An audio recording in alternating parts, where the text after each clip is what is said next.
Les États-Unis sont le seul pays industrialisé qui ne fournit pas de soins de santé à tous ses citoyens. Environ 8,6% des Américains, soit 28 millions de personnes, n'ont pas eu d'assurance maladie au cours de l'année 2020, selon les données du Bureau national du recensement. Le président Joe Biden veut réduire ce nombre.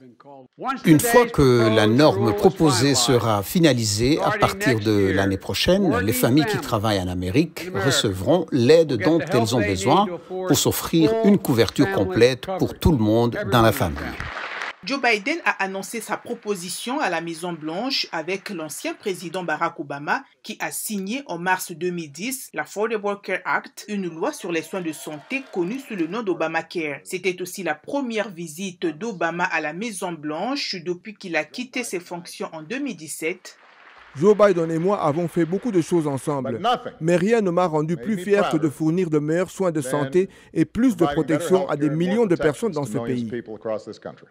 Les modifications proposées par Joe Biden vont résoudre le soi-disant problème familial. Selon la réglementation en vigueur, les membres de la famille d'un employé qui achètent une assurance maladie par l'intermédiaire de leur employeur ne sont pas éligibles à un crédit d'impôt, même s'ils en ont besoin pour s'offrir une couverture. Le problème affecte 5 millions de personnes selon la Maison-Blanche. Le représentant républicain Kevin Brady, le chef du comité des appropriations de la Chambre, a critiqué cette décision de Joe Biden. Le système de santé du pays est un système public-privé avec environ 65% des Américains couverts par une assurance maladie privée et le reste dépendant de la couverture publique, y compris Medicare et Medicaid.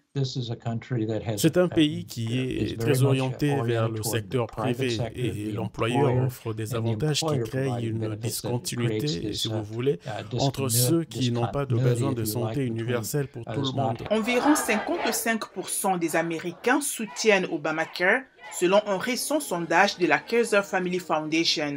Pendant le règne de Donald Trump, les républicains du Congrès ont tenté à plusieurs reprises sans succès d'abroger cette loi. Depuis que Biden a pris ses fonctions, les inscriptions et la couverture par la loi sur les soins abordables sont au top. Cette loi a bien réduit le nombre de non-assurés qui s'élevait autrefois à plus de 46 millions.